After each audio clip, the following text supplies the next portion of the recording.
got me a Kindle, and I love it so much. My life, I am just really passionate about helping women of color, Black women specifically.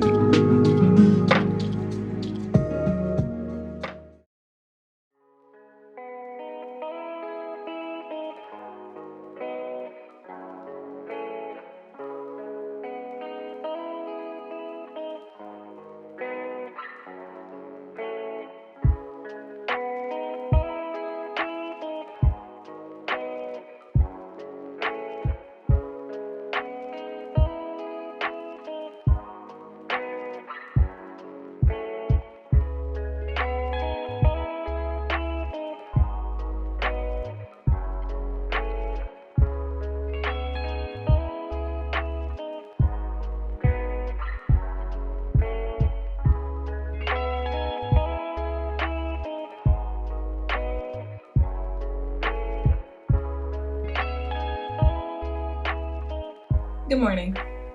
I woke up this morning and I decided that I wanted to have a slow morning. So it is literally like 11:37. The slowest morning I probably had all summer. But the kids are with my mom-in-law and I just have all the time and all the space, and I really want to slow things down as much as I can because the school semester will be starting school. I'm going to start subbing again. That's what I'm trying to say. School is going to be starting soon, and I'm going to be back in the classroom soon. And those are 5 a.m. days. So I'm trying to take July as slowly as I can. This week has been going pretty wonderfully. I have no complaints. School is back. I need to figure out how I'm going to say that to not confuse you because I confuse my mother all the time. Graduate classes have started again, so I have started my second class and it is a lot more challenging than the first. I think the first class may have been just to get our confidence up because it was challenging, but I was like, okay, I can do this. And then this class, I'm like, oh yeah, this is college. It was funny because we were talking in our like little group cohort last night, and I was like, all the anxiety and like the physical reactions I would get to my anxiety that I used to get in undergrad, like rashes and headaches and like very specific reactions to stress that I only associate with college, those are all starting to come back. And I'm like, oh wow, the body actually does keep the score. But you know, I love it. I love it because at least the subject matter is extremely interesting and I'm very invested in what I'm learning. So even though it's a lot of work, it's interesting. So that makes it a little bit better. Today I am going to do some admin work for Brown and Bindi. I'm going to email some of the Black yoga teachers in my area that I know and invite them to Brown Girls Heal. I'm also going to finish recording the very last episode of season 1 for More Peace Please, which I'll talk more about that later. I can't believe it. I just can't believe that I've gotten to this point, a whole season done. Yeah. And then, well, I'm gonna start the day by making myself a matcha because a slow morning needs a yummy drink. So I'm gonna make a matcha and then I'm going to do some admin work. Then I'm going to run to Aldi and Ross because I have a baby shower on Saturday for a friend and I want to just get a couple more things for her. And then I'm going to go up to Charlotte and pick up my babies. Then we're going to come back and we might go to the bakery because I think I want to celebrate today. I want to celebrate recording the last episode of season 1. So I think I'm going to go to the bakery with my kiddos and get some yummy treats and, you know, hang out with them and celebrate because my son is so invested in me as a content creator. He always has been. When he was younger, he would be like, Mommy, I see you on TV. And then he had friends come over once and they saw my 100,000 subscriber plaque. I no longer have 100,000 subscribers, but that's neither here nor there. You can't take the goal away. You can't take the accomplishment away. So they saw my plaque and they were like, they freaked out. And like, I think AJ just saw that and he was like, oh my goodness, that's my mom. So he's always been like very invested in my YouTube journey. And for Mother's Day, I'll show you a little later, he made me a laminated picture of what he thinks more peace pleases. And if there's anyone I'm gonna celebrate with, it's AJ Davis, because he is my biggest supporter. Okay, so I'm gonna go make my matcha and then do that admin work, and we're gonna get the day started.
Hello?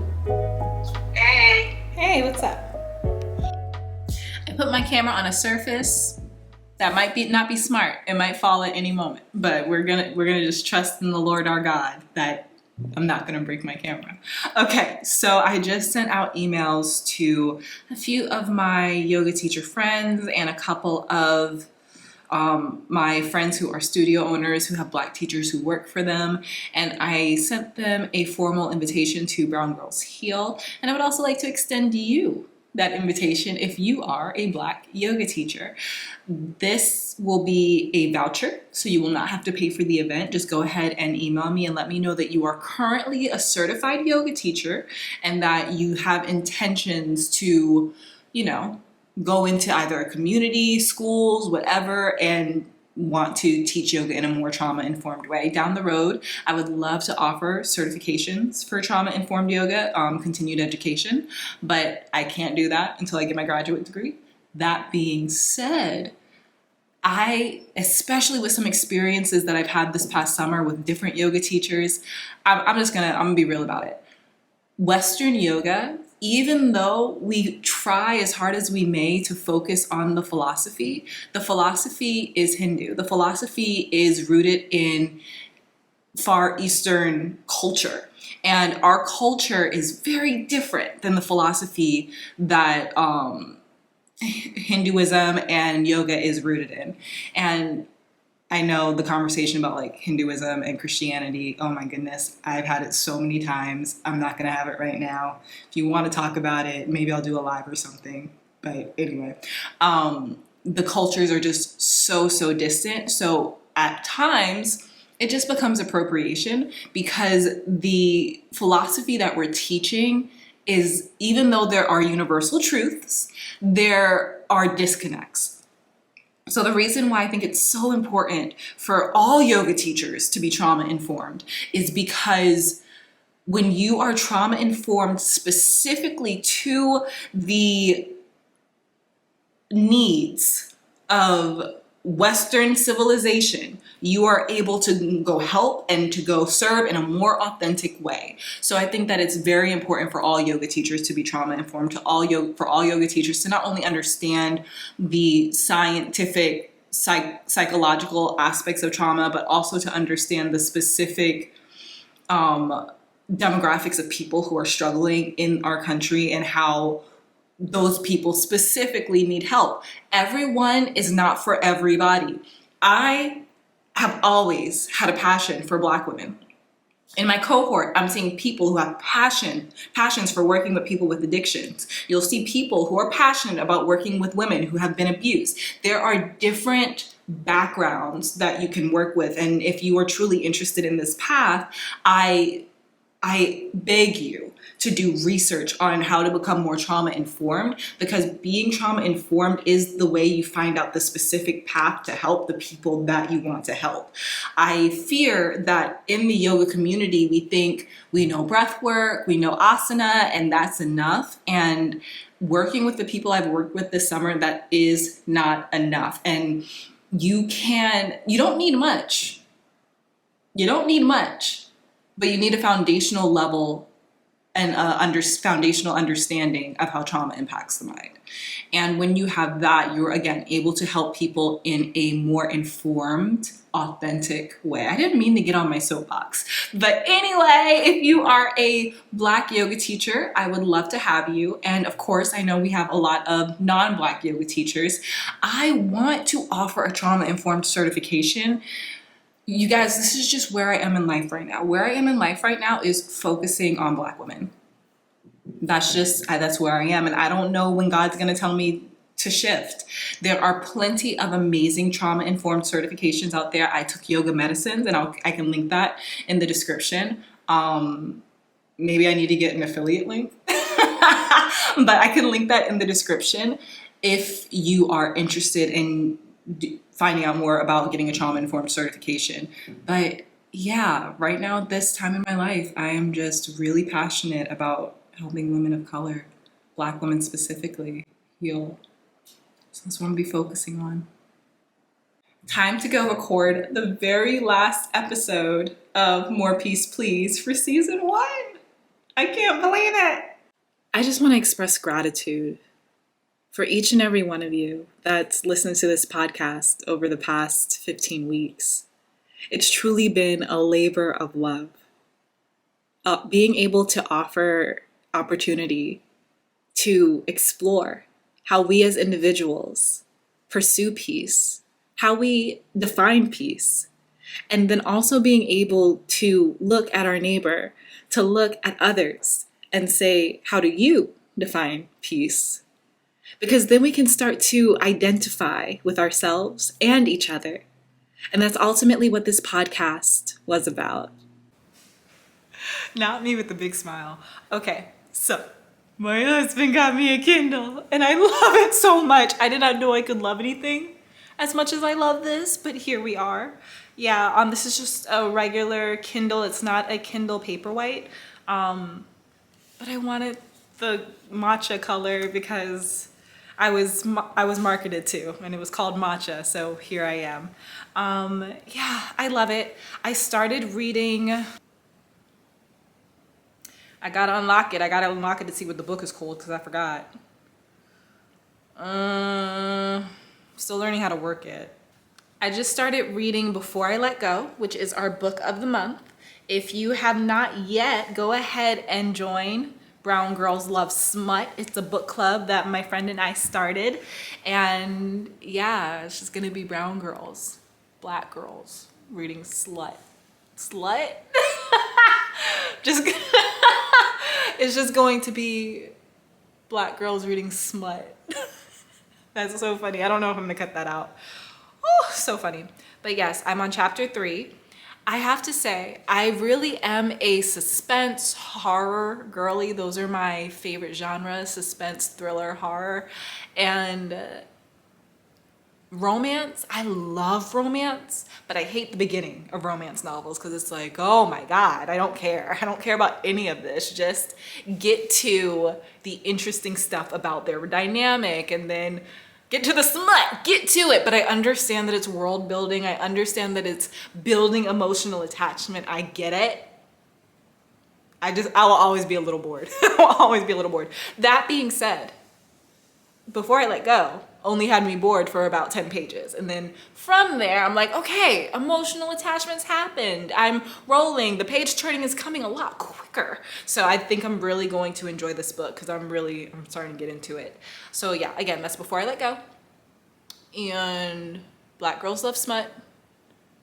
And that's it. So before I go ahead and allow myself to read, because I'm very overstimulated. This happens every time I wake up late. Every time I wake up late, I self-sabotage myself, and then I try to get everything done really, really quickly when I could have just woken up earlier and taken my time. But no, I didn't do that. So I'm overstimulated and I'm hungry. So I'm going to make myself some lunch and I'm going to read while I eat my lunch. And I'm gonna allow myself to de-stimulate before I go out and run the errands that I talked to you about earlier. For lunch, I will be having a charcuterie board because I realized the other day, no one has to give me permission to have a bunch of different snacks for my lunch.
So I just came out of Aldi and I got my friend some baby wipes, and then I picked up some like raw honey and some wine because after I get everything done for today, I want to get back into that book with a glass of wine. So that's what I'm going to do later. Now I'm going to run to Ross. It is 2:39. I told my mom-in-law I would be there by 3 o'clock, not going to happen, or 3:30 at the latest. And I'm in Mooresville and she's in Charlotte. So let's see. I'm gonna do my best to keep my word. I'm so glad that I had lunch, because if I didn't have lunch, I would be out here looking at this fast food, looking at like what I could get really quick on the run instead of filling myself up at home. Like, it's a good smart decision. Learning to make better decisions for myself. I'm sticking to it.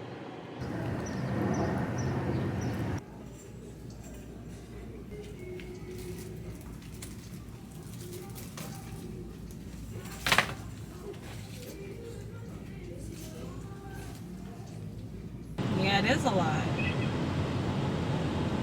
It is a lot.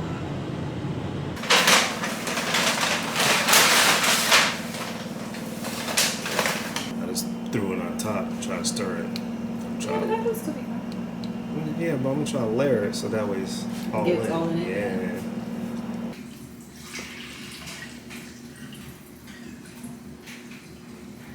Look at that dog. Yeah, Oh, that wasn't even a good one. I'm so bad at it. There you go. Not safe for work. Children. That feeling of being tired. You shouldn't have to feel that as a child. Out of it. You shouldn't have to feel tired and hungry until you're like a working person. Adam's pasta.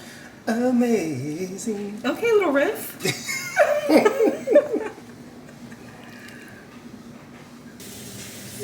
Yeah. Are we having taco night? Yo, pasta night. Oh, It's just as good. but frozen hay spaghetti night. Yeah, this little bit. Yeah.